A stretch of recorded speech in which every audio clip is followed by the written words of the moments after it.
সবাইকে জয় যিশু, ঈশ্বরের গর্ভোগ। আমরা রোজ যেমন আশীর্বাদ প্রার্থনাতে আসি, আজও আসতে পেরেছি পিতার আশীর্বাদে, তো আমরা প্রার্থনাতে যাব। সর্বশক্তিমান ঈশ্বর পিতা, তোমার মহানামে ধন্যবাদ করি পিতা। স্বর্গপিতার সিংহাসন বৃদ্ধির বাদ তোমার চরণতলে নিয়ে অসংখ্য ধন্যবাদ করি পিতা। তুমি বাক্য বলছো পিতা, আদিতে বাক্য ছিল, বাক্য পিতার সমস্ত কিছু সৃষ্টি করেছিল পিতা, তুমি তো সৃষ্টি করতাম মালিক প্রভু। প্রভু তোমার বাক্য দ্বারা বলছো দ্বিতীয় 28 দেয়, তারা এক পদে বলছে, আমি তাদেরকে অদ্ভুত যে সকল আজ্ঞা আদেশ করেছি যত্নপূর্বক পালন করবার জন্য, যদি তুমি আপনার বিশ্বাস মনোযোগ সহকারে কর্ণপাত করো, তবে তোমার ঈশ্বর সদা পৃথিবীর সমস্ত জাতির উন্নত করবেন। পিতাকে সর্বে প্রত্যেকের সন্তান পিতাকে তুমি যে আজকের পবিত্র বচন থেকে যে আশীর্বাদের বাক্য তুমি দিচ্ছ, তোমাকে অসংখ্য ধন্যবাদ। তাদের মধ্যে যে পজিটিভ শিক্ষা আছে, তোমাকে আরো পিতাকে অসংখ্য ধন্যবাদ করি। আজকের প্রভাতে বিশেষ করে তোমার চন্দ্রে আসতে পেরেছি পিতাকে। যে সকল সন্তান যে ইউটিউব ফেসবুক যারা দেশের মধ্যে বিদেশের মধ্যে গরম মধ্যে কাজের মধ্যে রয়েছে, তাদের জন্য প্রার্থনা করছি। তাদেরকে তুমি মহামা আশীর্বাদ করো পিতাকে।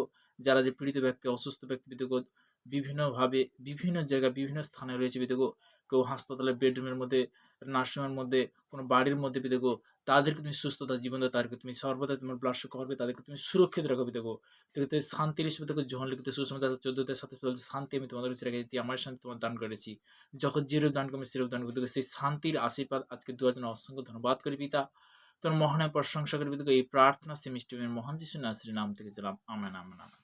সবাইকে জয় যিশু, ঈশ্বরের গুরুবুক। তো আমরা বাক্যতে যাব। তো বাক্য থেকে আজকের প্রার্থনা হবে। হালেলুয়া, প্রভু স্তুতি হোক।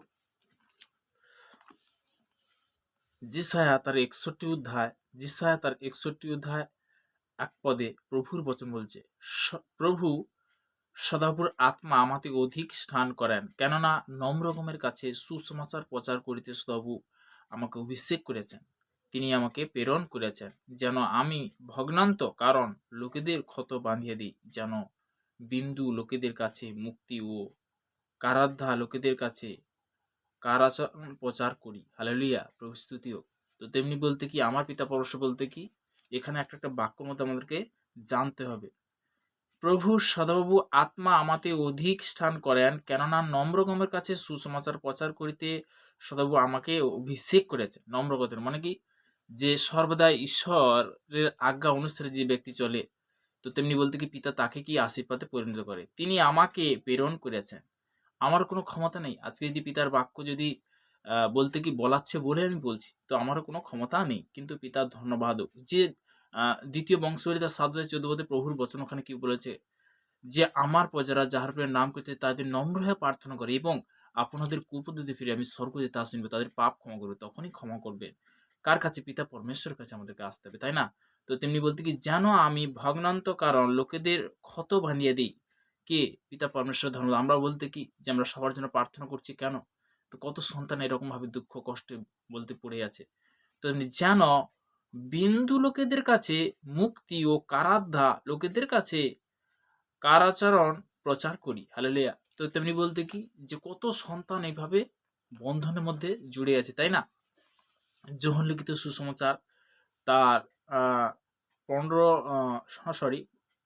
অধ্যায় 16 পদ, তোমরা যে আমাকে মনোনীত করেছ এমন নয়, কিন্তু আমি তোমাদেরকে মনোনীত করেছি, আর আমি তোমাদিগকে নিযুক্ত করেছি, যেন তোমরা গিয়া ফলবান হও এবং তোমাদের ফল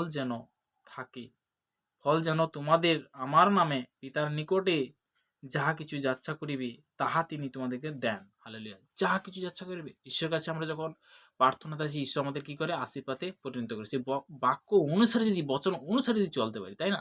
তো তেমনি আমরা প্রার্থনাতে যাব। সর্বশক্তি মান ঈশ্বর পিতা, তোমার মহান ধন্যবাদ করি পিতা। স্বর্গ পিতা সিংহাসন পিতার পাদবীর চরণের প্রতি যে সকল সন্তানরা ভারতবর্ষের বিভিন্ন প্রান্তে যারা দেশ বিদেশের মধ্যে রয়েছে, ভারতবর্ষের যে 28টা দেশ পিতাকে, 28টা দেশের জন্য প্রার্থনা করছেন, রাষ্ট্র কভার করে তাদেরকে সুরক্ষিত রাখো। বিশেষ করে পিতাকে বিদেশের মধ্যে যারা রয়েছে পিতাকে, তাদের জন্য প্রার্থনা করছি। পিতাকে সর্বদা তাদেরকে তুমি সুরক্ষিত রাখো পিতাকে। দীর্ঘ হয়তো তুমি আশীর্বাদ করো প্রত্যেকটা সন্তানকে পিতাকে। আজকে যে বিশেষ করে যে আয়ুর বিষয়ে যে প্রার্থনা, আজকে যে আশীর্বাদের প্রার্থনা পিতাকে অসংখ্য ধন্যবাদ করি। এই প্রার্থনা দেওয়ার জন্য পিতাকে মিষ্টিভাবে মহান যিশু নাসরের নাম থেকে জানাও, আমেন আমেন। সবাইকে জয় যিশু। তো তেমনি যে সর্বদাই আমরা বাক্য অনুসারে যখন রোজ রুটিন অনুসারে যখন আসি পিতা, তখন বলতে কি আমাদের কি করে? মহাম আশীর্বাদ করে। আমেন।